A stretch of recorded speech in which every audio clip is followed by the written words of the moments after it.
Segundo Pedro, capítulo 1, versos 1 ao 15.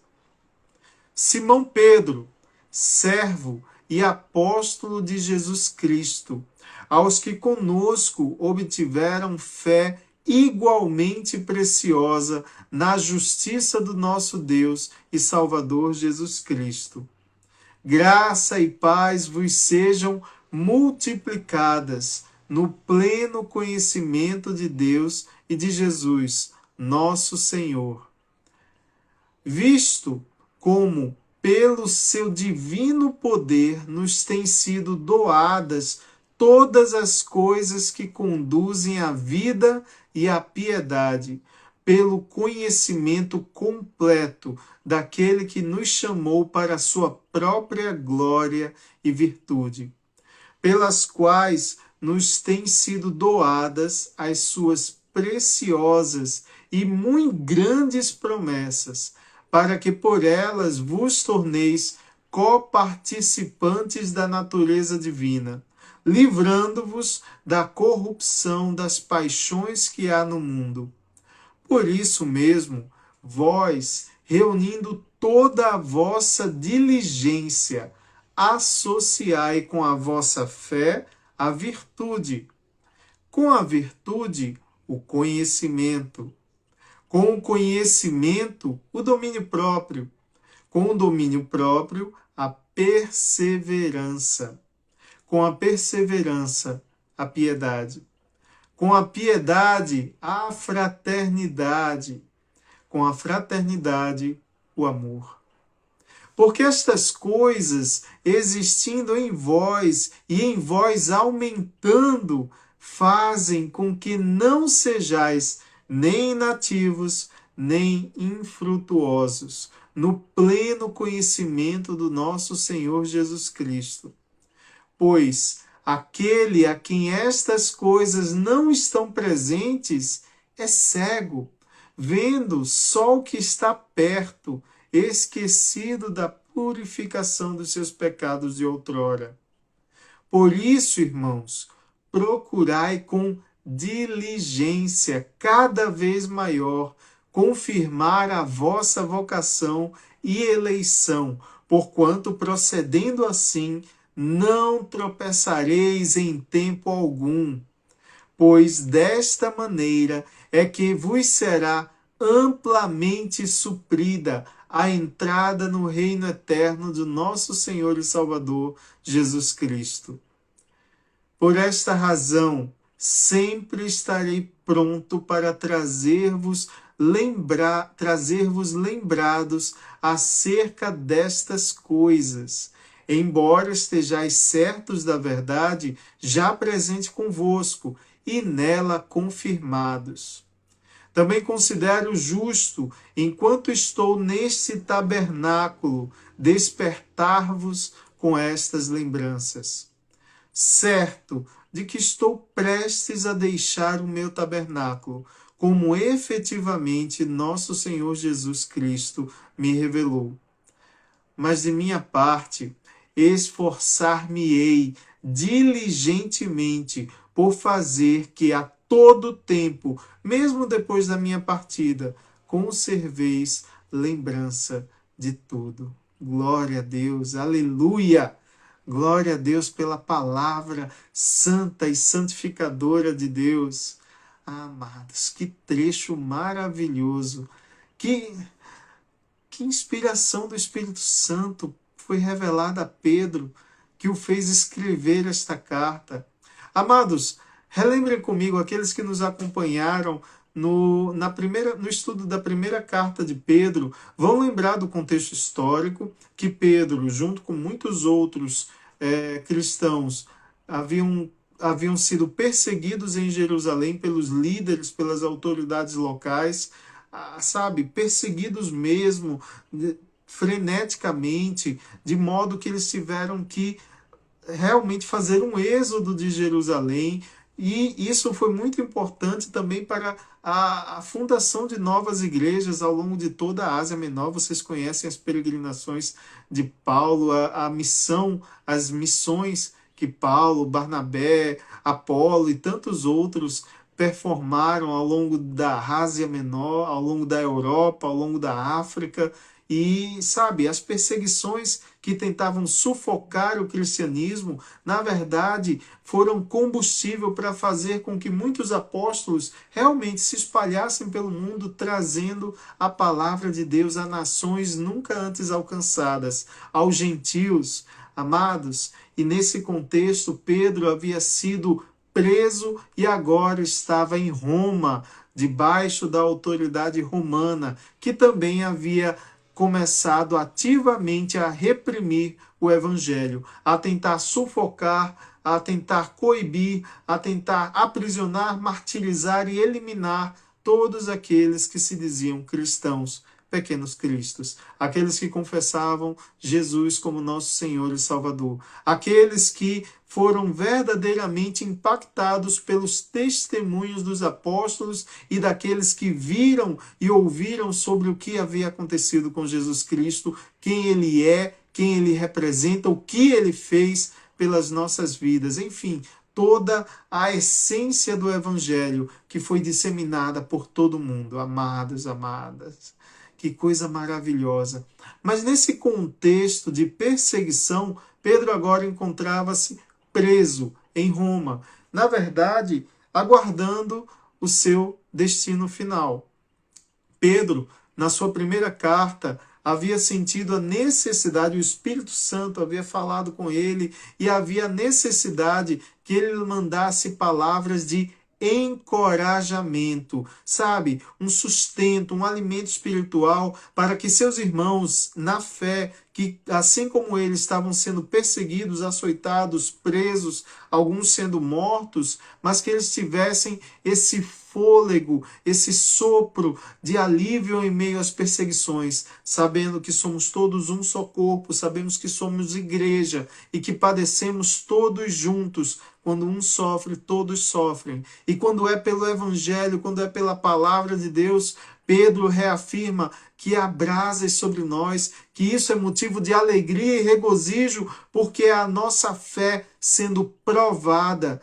Então Pedro dá esse reforço lá em sua primeira carta para relembrar os irmãos da preciosidade da nossa fé e como ela é confirmada através dessas pressões, dessas perseguições, em que o joio é separado do trigo e os verdadeiros cristãos, aqueles que estão dispostos a trilhar toda essa jornada, fiéis ao evangelho que os conquistou, a verdadeiramente produzirem frutos de arrependimento e persistirem. Para esses a fé foi confirmada. Isso e Pedro exalta muito isso lá em sua primeira carta. Então chegamos na segunda carta. Lembrem-se que a primeira carta foi escrita provavelmente entre 62 e 63 depois de Cristo. E agora, apenas 3 anos após a escrita da primeira carta, Pedro escreve a segunda carta. E há um tom bastante especial e diferente do que havia na primeira carta. Nesta carta, Pedro está enfatizando alguns dos fundamentos, alguma coisa essencial que ele achava importantíssima que os cristãos soubessem. O teor dessa carta não é mais de encorajamento, mas é de alerta, é de admoestação. Sabe por quê? Porque Pedro tinha consciência de que seu tempo estava por terminar. E Pedro amava seus irmãos e sabia que eles estavam sendo perseguidos, mas não era isso que preocupava Pedro. Pedro tinha outras preocupações. Ele sabia que ele estava para finalmente ser martirizado. Ele sabia que aquela era a carreira final dele, como o Senhor Jesus Cristo o havia revelado. E agora ele tinha um senso de urgência em passar para seus irmãos aquilo que era verdadeiramente importante. Aquilo que, na verdade, Pedro tinha preocupação em relação à segurança espiritual, ao crescimento dos seus irmãos em Cristo. E isso poderia ser atacado muito pior do que a perseguição dos sacerdotes de Jerusalém, muito pior do que os açoites romanos, era as tentações o desvio de conduta dos cristãos. Então Pedro tinha essa preocupação e ele agora começa a sua segunda carta trazendo isso, trazendo essa necessidade de reforçar aquilo que é básico do crescimento cristão, a raiz do evangelho, de que em Cristo é que todas os nossas bênçãos se desenvolvem, todas as nossas características enquanto cristãos dependem de estarmos firmemente fundamentados em Jesus Cristo. Vocês vão notar isso ao longo desse estudo. Mas vamos lá. Verso 1 e 2, os dois primeiros versos de 2 Pedro, capítulo 1. É a saudação de Pedro, é a saudação do apóstolo Simão Pedro, aí abençoando seus irmãos, não só se apresentando, mas exaltando Jesus Cristo em sua apresentação e abençoando seus irmãos. Vamos ler? Simão Pedro, servo e apóstolo de Jesus Cristo, aos que conosco obtiveram fé igualmente preciosa na justiça do nosso Deus e Salvador Jesus Cristo. Graça e paz vos sejam multiplicadas no pleno conhecimento de Deus e de Jesus, nosso Senhor. Percebam que, ao mesmo tempo que ele se apresenta, ele exalta o nome do nosso Senhor Jesus Cristo, ele, de maneira bastante genuína, ele deseja graça e paz que sejam multiplicadas nas vidas de seus irmãos pelo pleno conhecimento de Deus e de Jesus, nosso Senhor e Salvador. Então, é uma saudação muito carinhosa, na verdade, mas cheia de exaltação ao nome do nosso Senhor e Salvador Jesus Cristo. E ele considera a fé de todos igualmente preciosa. Ele realmente tem esse comportamento de corpo de Cristo, de unidade em Jesus Cristo, colocando todas as fés em Jesus Cristo, a fé de seus irmãos num único e suficiente Salvador, que é Jesus Cristo, e isso nos torna a todos irmãos e faz dessa fé preciosa na justiça do nosso Deus. Seguindo adiante, verso 3.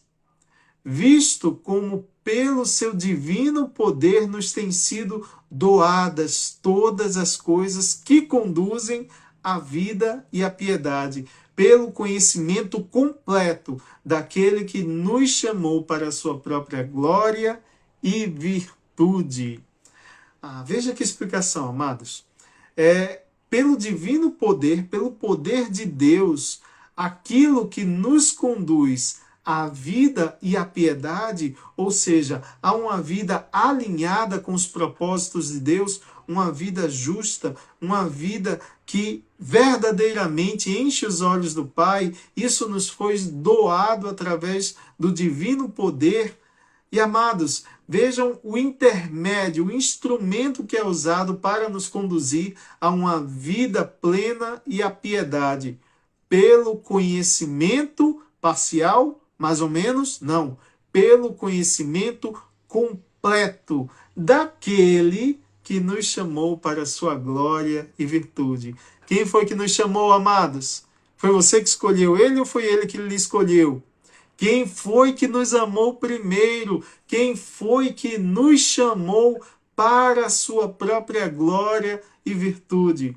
Se você é capaz de responder essa perguntinha, amados, é porque você está exercendo o pleno conhecimento. E esse conhecimento vai te guiar, vai te orientar à vida e à piedade. Quem foi, amados? Aquele que nos chamou para a sua glória e virtude?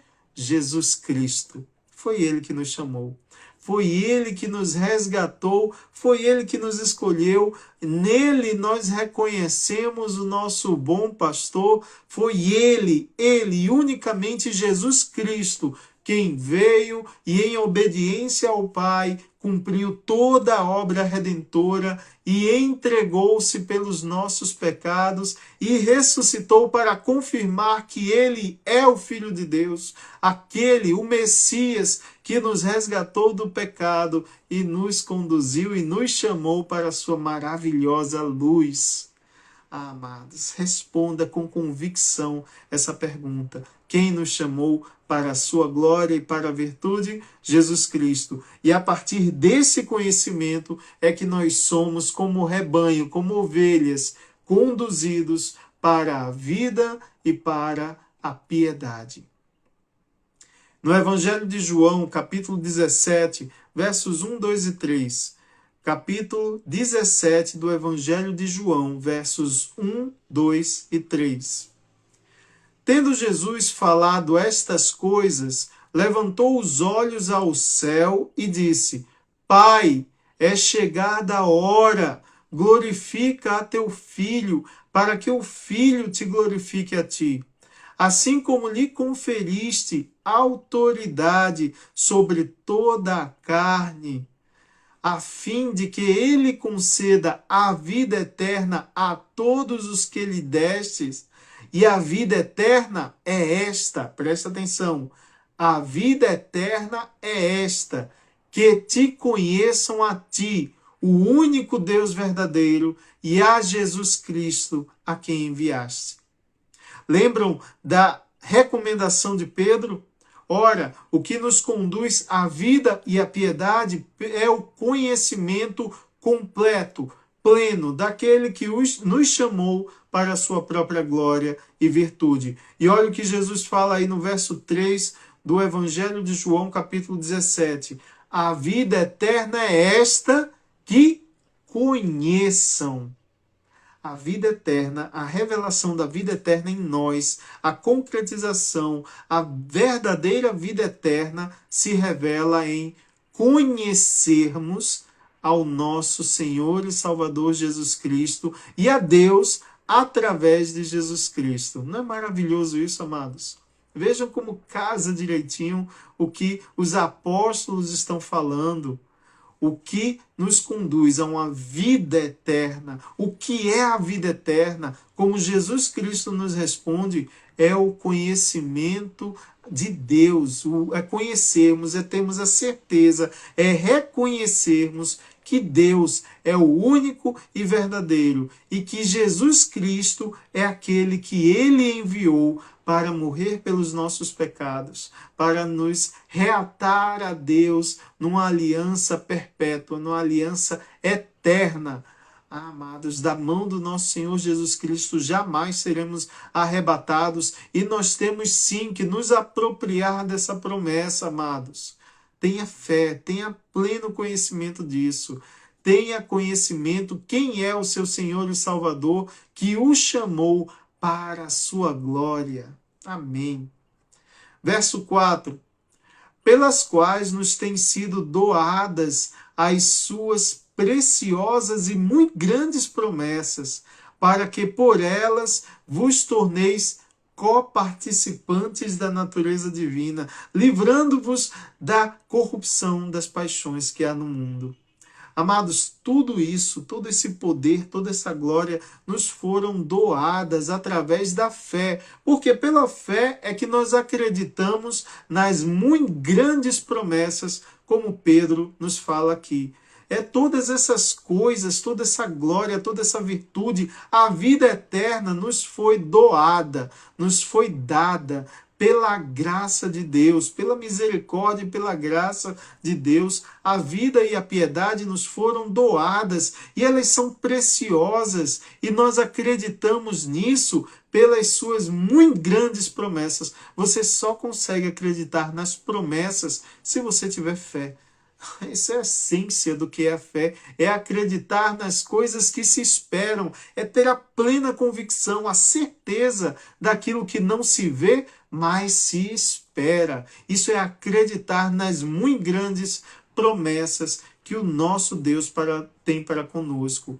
E amados, isso tem um efeito, isso a fé faz de nós, como Pedro nos fala aí no verso 4, coparticipantes da natureza divina. Qual é a natureza divina? Santidade. Ele é santo, santo, santo. Se você sabe, é meio impossível fazer isso, mas se você pudesse resumir a natureza de Deus, é santo, santo, santo. Santidade infinita, santidade eterna, santidade plena. Essa é a natureza de Deus, mas que nós só podemos acessar mediante a fé. Porque mediante as nossas próprias atitudes a gente não consegue, mediante a nossa inteligência que é tão limitada, a gente não consegue, mediante aquilo que podemos ver, tocar, provar, evidências, não, nada disso nos serve para acessar, para ter acesso à natureza divina, mas pela fé, em acreditarmos mesmo naquilo que nós não enxergamos, mas temos plena convicção, firme convicção das promessas de Deus, isso sim, somente através da fé nós podemos tocar, ter acesso, nos aproximarmos da natureza divina, que é a santidade, santo, santo, santo. Glória a Deus. Isso tem uma consequência. Quando nós nos aproximamos dessa natureza divina, quando nós nos aproximamos daquilo que é perfeito, que é puro, que é santo, santo, santo, o que é que Pedro fala aí, completando o verso 4? Nós nos livramos da corrupção das paixões que há nesse mundo. É batata isso, amados. É certo, é claro, é cristalino como água. Quanto mais você se dedicar a perseguir, a buscar a santidade de Deus, menos as coisas desse mundo vão ser importantes para você. Mais desconectado você vai ficar da sua natureza carnal e mais conectado você vai estar com a natureza de Deus, com o divino, com o espiritual, com aquilo que realmente importa, com aquilo que não vai perecer. Você vai se conectar com o seu tesouro que está guardado nos céus, amado. Seu galardão, aquilo que nem a traça, nem a ferrugem, nem o ladrão vai poder roubar. É onde está o teu coração, amado. Pois é isso. Pela fé, nós nos tornamos coparticipantes da natureza divina, por acreditarmos nas muito grandes promessas que Deus fez para nós, através de Jesus Cristo, a promessa de vida eterna, nós nos tornamos coparticipantes da natureza divina, que eu já respondi, é a santidade. E dessa forma, nós nos livramos das corrupções, das paixões, da concupiscência que há nesse mundo, nessa busca louca e desenfreada pela nossa própria vontade, pelos prazeres desse mundo. Vejam como essas palavras eram essenciais e tão importantes para um contexto de perseguição em que Pedro precisava lançar suas palavras aos seus irmãos que estavam espalhados pelo mundo, e Pedro sabia que o tempo era curto, que em pouco tempo ele próprio seria martirizado, mas ele precisava resgatar a memória de seus irmãos, o quão preciosa é a nossa fé, o quão importante ela é para nos conectar à natureza divina. Sem fé é impossível agradar a Deus, sem fé em Jesus Cristo, em quem Jesus Cristo é e no que ele fez por nós, é impossível partilharmos dessa aliança com Deus, e muito menos sermos coparticipantes de sua natureza divina. Na primeira carta de outro apóstolo, apóstolo João, primeira carta de João, capítulo 5, versos 3 e 4. 1 João, não é o evangelho, é a carta. 1 João, capítulo 5, versos 3 e 4. Porque este é o amor de Deus, que guardemos os seus mandamentos. Ora, seus mandamentos não são penosos, porque todo o que é nascido de Deus vence o mundo. E esta é a vitória que vence o mundo. O que é que tem na sua Bíblia? Qual é a vitória que vence o mundo? A nossa fé. Percebem como a fé é importante, como a fé não pode ser menosprezada, como você nunca deve se desapegar do pleno exercício da sua fé. Amado, não esconda a sua fé, exiba a sua fé, demonstre a sua fé através de atitudes, de comportamentos, porque é a fé que vence o mundo, amados. Vejam o que o apóstolo João está falando aí em sua primeira carta, João capítulo 5, versos 13 e 4. Olha, porque este é o amor de Deus, que guardemos os seus mandamentos. Sabe o que nos faz guardar os mandamentos de Deus? Termos fé, porque nós temos a consciência, a certeza de que há Deus nos céus e que Ele mandou o seu Filho para nos salvar, e somos agora não mais nós, mas Cristo que vive em nós. Tudo isso que eu estou dizendo só é possível dizer mediante a fé. Isso é precioso, amados. Nós nos preocupamos com os mandamentos de Deus, que não são penosos, como a palavra nos fala, mas nós temos temor a Deus, nós nos preocupamos com o que Deus espera de nós, com as suas ordenanças, isso mediante a fé. Porque todo que é nascido de Deus, sabe o que significa ser nascido de Deus?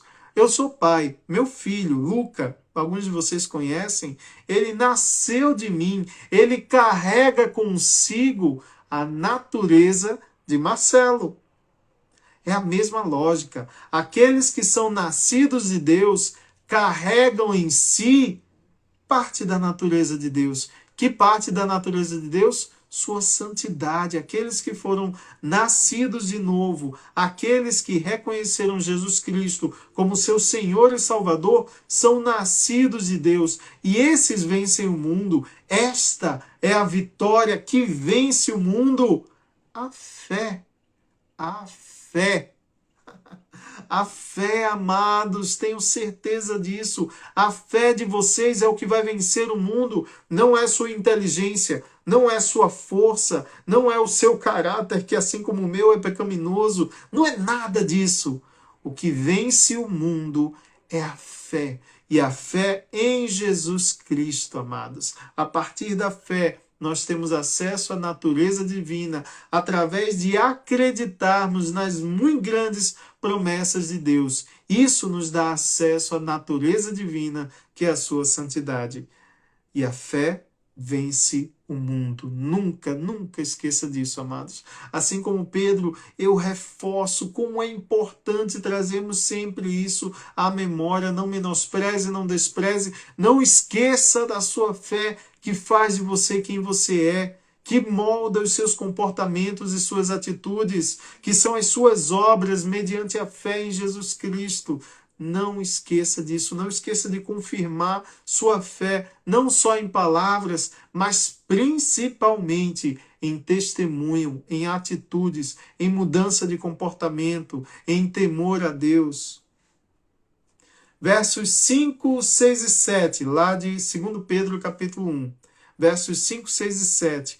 Pedro agora vai fazer uma lista crescente de degraus, de coisas que são essenciais, aspectos essenciais na caminhada cristã, nesses degraus que a gente tem que galgar, subir para nos aproximarmos mais da natureza divina.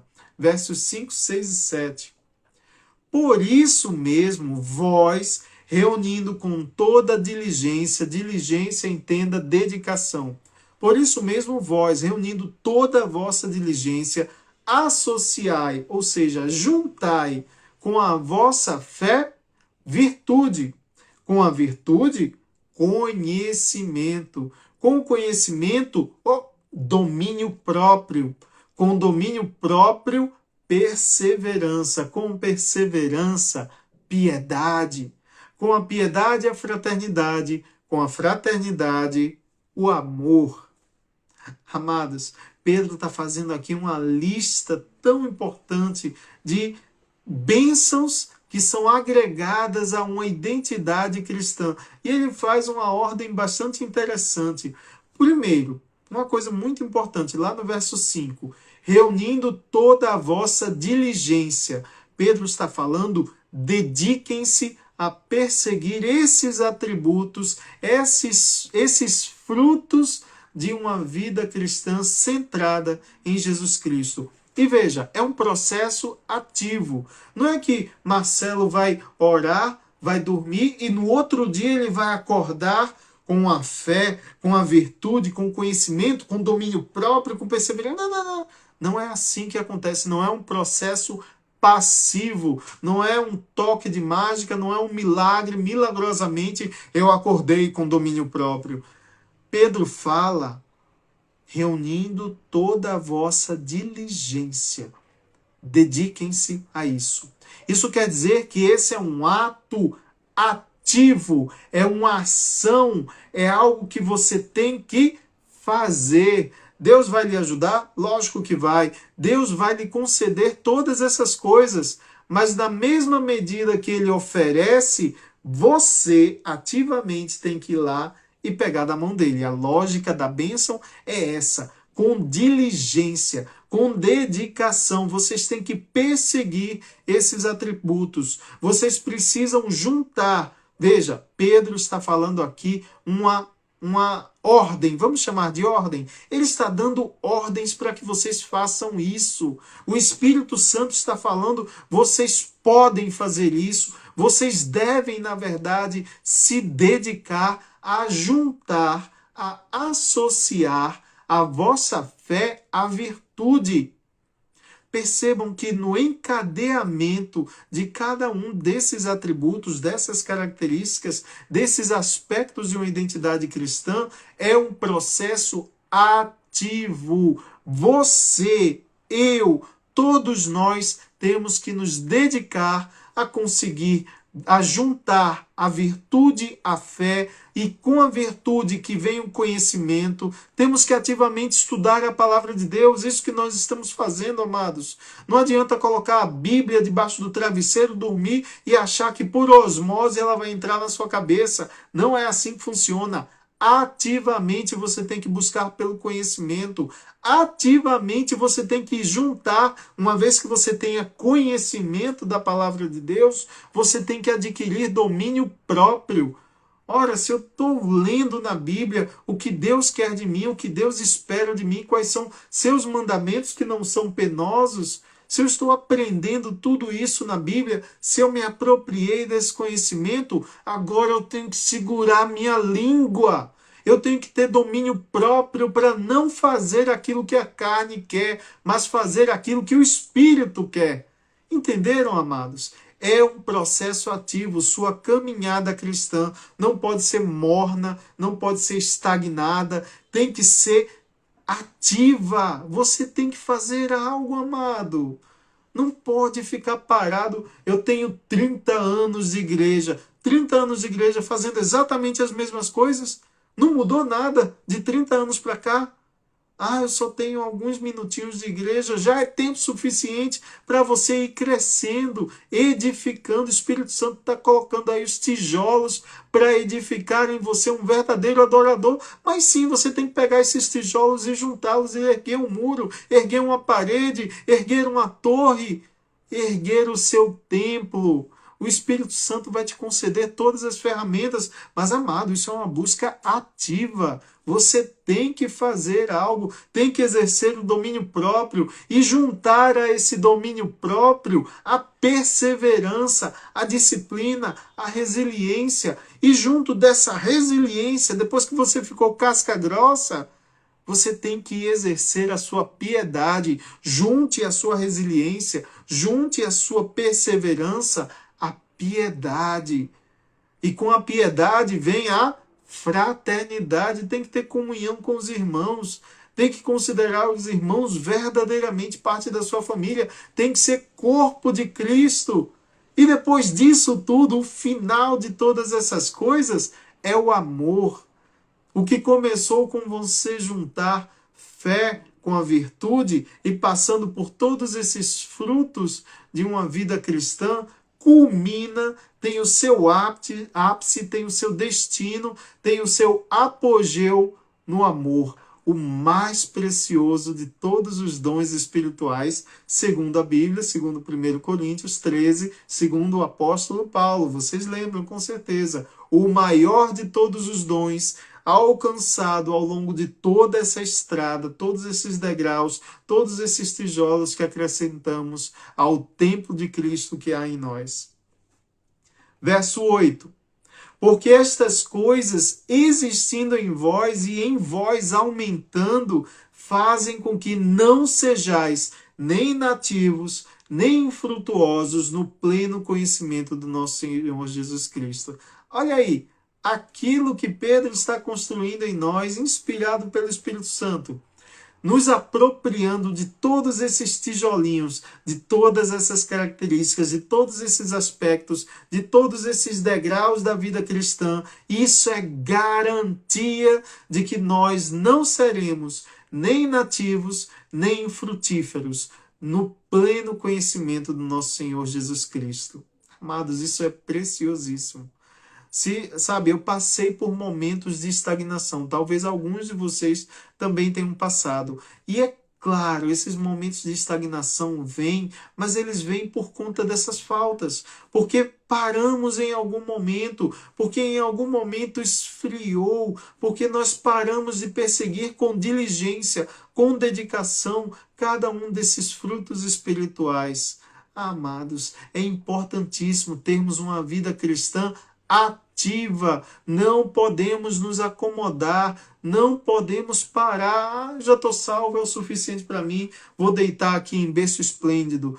O cristão, o evangélico verdadeiro, tem que ser uma pessoa inconformada, ansiosa por crescer cada vez mais, por fazer mais. Não que as obras salvem, mas porque as obras são a manifestação da fé em nossas vidas. É a confirmação, é a materialização da fé que há em cada um de nós. E essa fé, como Tiago já nos ensinou, o apóstolo Tiago, em estudos anteriores, já nos ensinou que a fé tem que ser dinâmica, tem que ser ativa. Ninguém pode ser preguiçoso, parado ou acomodado. O cristão é ativo, ele põe a sua fé para trabalhar e ela se manifesta através das obras. As obras confirmam a sua fé.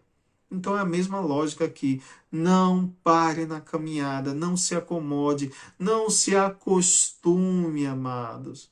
Mas persigam cada um desses dons espirituais, desses tijolinhos que o Espírito Santo nos entrega. E sim, nós somos capazes de nos apropriar disso tudo, amados.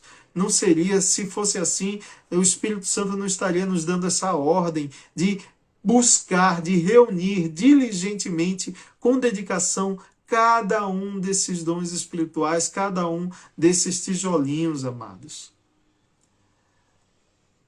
Tem um trecho lá no Evangelho de João, um ensinamento muito importante de Jesus Cristo, no Evangelho de João, capítulo 15, dos versos 1 ao 5. Cada um desses tijolinhos que eu estou falando aqui, que o Espírito Santo acrescenta nas nossas vidas, mas que depende de nós juntá-los à fé, virtude, conhecimento, tudo aquilo que a gente já discutiu aqui, tudo isso depende de estarmos firmes, na videira verdadeira. E lá em João, capítulo 15, versos 1 ao 5, Jesus está falando justamente isso. Eu sou a videira verdadeira, e meu pai o agricultor. Todo ramo que estando em mim não der fruto, ele corta. E todo o que dá fruto, esse limpa, para que produza mais fruto ainda. Vós já estáis limpos pela palavra que vos tenho falado. Permanecei em mim e eu permanecerei em vós. Como não pode o ramo produzir fruto de si mesmo, se não permanecer na videira? Assim nem vós o podeis dar, se não permanecerdes em mim. Eu sou a videira, vós os ramos. Quem permanece em mim e eu nele, esse dá muito fruto, porque sem mim nada podeis fazer. Percebem isso? Jesus Cristo está nos ensinando que todos esses tijolinhos espirituais só vão aparecer em nossas vidas se nós estivermos firmemente implantados em Jesus Cristo, que é a videira verdadeira. Nós somos os ramos, ele é a videira. E para nós produzirmos frutos, nós temos que estar bem ligados a Jesus Cristo.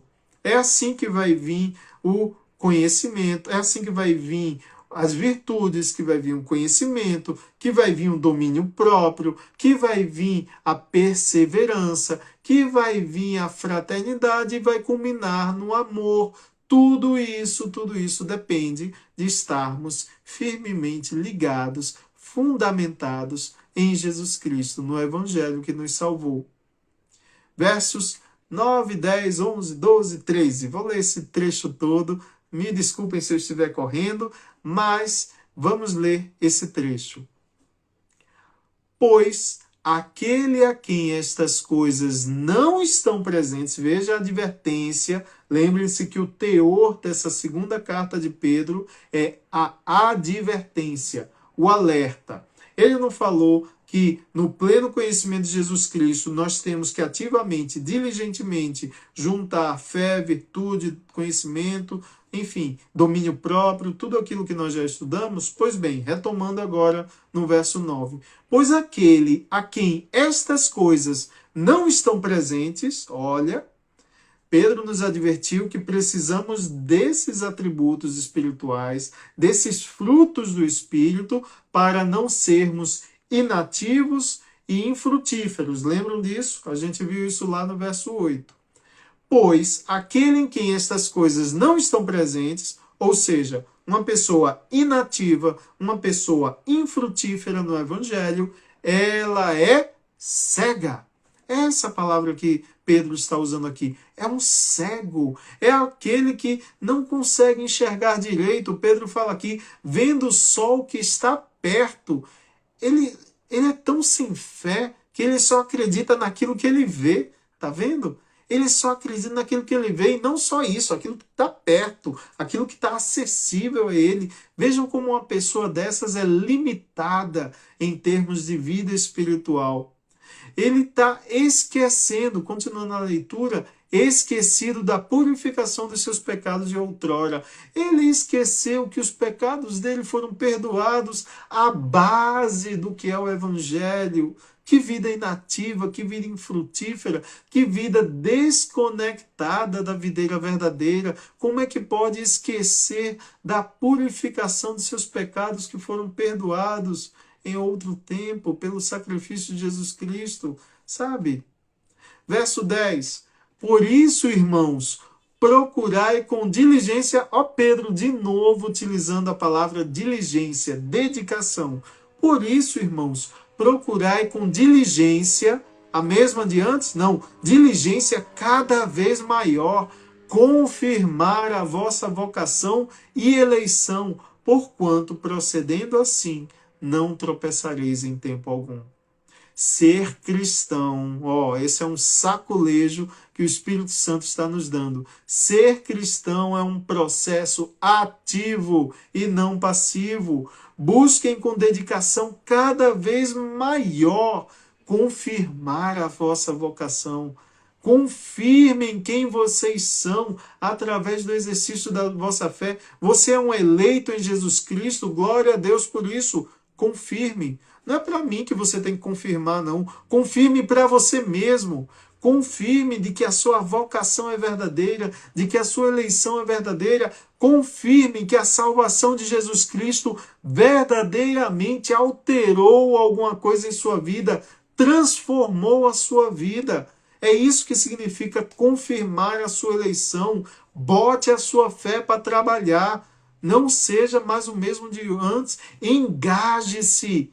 Aproprie-se, sabe? Abrace a igreja, abrace uma obra na sua vida pessoal, profissional, de igreja, em toda a plenitude da sua vida. Faça com que sua fé seja a primeira coisa que as pessoas vão enxergar através do seu testemunho, através daquilo que você faz, através de quem você é, que a sua fé transpareça e transborde através de atitudes. Esse é um chamamento de avivamento mesmo que o Espírito Santo faz às nossas vidas. Não sejam acomodados, procedam em perseguir ativamente todos esses dons espirituais que são essenciais na caminhada cristã. Façam isso com dedicação para confirmar a vossa vocação e a vossa eleição. Dessa forma, como Pedro fala, vocês não vão tropeçar, porque vocês vão estar produzindo, vão ser ativos, vão estar juntando galardões no céu, vão ser testemunhos vivos de quem Jesus Cristo é em suas vidas. Verso 11. Pois desta maneira é que vos será amplamente suprida a entrada no reino eterno do nosso Senhor e Salvador, Jesus Cristo. Sabe? são os verdadeiros cristãos. Não tem outra maneira de dizer isso. Existem tantos que se denominam evangélicos, salvos. Falar que é evangélico é até fácil. Falar que é salvo, a adotar os trejeitos, as roupas, a aparência, o vocabulário dos evangélicos e fazer obras assim visíveis é muito fácil. Qualquer um pode fazer isso. Há evangélicos e aqueles que acham que são evangélicos. Infelizmente, essa é a verdade. Ao joio e ao trigo. A Bíblia nos ensina isso, amados. Então, para que seja amplamente suprida a sua entrada no reino eterno, a salvação de Jesus Cristo basta. Mas essa salvação tem que ser verdadeira, tem que verdadeiramente causar transformação na sua vida. Como assim é salvo e continua do mesmo jeito? É salvo e permanece no pecado. É salvo, mas ninguém sequer imagina que você seja salvo, porque não tem diferença nenhuma. Não faz sentido, né? Então, para que seja confirmada a sua eleição, sua vocação, essa salvação tem que ser demonstrada através de obras. E não estou falando de obras visíveis, como orar em público, como cantar louvores. Lógico que tudo isso é importante. Mas sabe, é na fraternidade, é no amor, é no domínio próprio. Voltem lá naqueles versículos que nós lemos, que está falando de cada um desses tijolinhos do seu templo interior. Percebem que esses aspectos, esses atributos, esses dons espirituais não necessariamente são obras visíveis por todos. Muitos nunca vão perceber que você exerceu domínio próprio quando você poderia ter falado alguma coisa e ficou calado, segurou a sua língua. Muitos não vão perceber isso. Muitos vão achar até que você é besta. Eita, levou uma patada e nem respondeu. É muito besta. Quem já não ouviu isso? Ninguém percebeu que aquilo era o exercício do domínio próprio na sua vida. Você foi lá, ajudou o irmão e ele nunca reconheceu que foi você que o ajudou. Mas Jesus Cristo reconheceu. Aquilo era o exercício da sua fraternidade e ninguém percebeu. Mas Deus percebeu. Percebem que muitos dessas obras, dessas demonstrações da sua fé, muitas vezes não vão ser reconhecidas, mas estão lá. São elas que confirmam quem você é em Jesus Cristo, ou melhor, quem Jesus Cristo é em você. Verso 12. Por esta razão, sempre estarei pronto para trazer-vos lembrados acerca destas coisas, embora estejais certos da verdade já presente convosco e nela confirmados. Também considero justo, enquanto estou neste tabernáculo, Pedro se referindo ao seu corpo, enquanto estou nesse templo, nesse tabernáculo, despertar-vos com essas lembranças. Pedro sabia que estava no final da sua vida. E o que ele julgava importante agora é trazer a memória, é ser um memorial, é lembrar os irmãos dessas coisas tão básicas, tão fundamentais, que jamais podem ser esquecidas ao longo de sua vida cristã. Versos 14 e 15, para finalizar. Certo de que estou prestes a deixar o meu tabernáculo. Pedro já sabia. Pedro estava vivendo os momentos finais de suas vidas. Pense aí, você, se soubesse que está no fim da sua vida e você precisa escrever uma carta para os seus amados, para aqueles que você ama, para a sua família. Pense aí o que você colocaria. Você falaria de coisas supérfluas? Você falaria do tempo, se está chovendo, se faz sol? Você falaria daquilo que você julga ser mais importante para os seus amados. É isso que Pedro está fazendo aqui. Ele já sabia, mediante revelação de Jesus Cristo, que ele estava nos seus momentos finais. E agora ele escrevia essa carta de amor para os seus irmãos, para trazer à memória aquilo que era verdadeiramente mais importante. Ele sabia, estou prestes a deixar o meu tabernáculo, como efetivamente nosso Senhor Jesus Cristo me revelou. E no verso 15, veja a comissão, veja o empenho, a dedicação de Pedro, no qual ele está se dedicando, no verso 15. Mas de minha parte, estou certo, de minha parte, esforçar-me-ei diligentemente. Quantas vezes Pedro utilizou a palavra diligente ou diligentemente nesse trecho do verso 1 ao verso 15. Percebam como dedicação é algo importante na vida cristã? Continuando, mas de minha parte, esforçar-me-ei diligentemente por fazer que a todo tempo, mesmo depois da minha partida, conserveis lembrança de tudo. Pedro julgou tudo isso que ele falou aqui como algo tão essencial, tão importante, tão primordial, que ele queria trazer isso à memória, que mesmo depois que ele morresse, permanecesse essa palavra de lembrança do que é essencial, do que é fundamental, de estarmos efetivamente ligados a Jesus Cristo e perseguirmos ativamente os tijolinhos do nosso templo interior. Amados, de perseguirmos os dons espirituais essenciais, que são esses que Pedro está falando, de associarmos a nossa fé associarmos a nossa fé à virtude, de associarmos a nossa virtude o domínio próprio, de associarmos o conhecimento, de associarmos a piedade, de associarmos a fraternidade, culminando no amor. Ele achava isso tão importante que em suas palavras finais é isso que ele está demonstrando aqui nessa segunda carta, que ainda tem muito mais a nos revelar, amados. Eu espero que você esteja aproveitando, que essa palavra verdadeiramente cause transformação em você, como está causando em mim.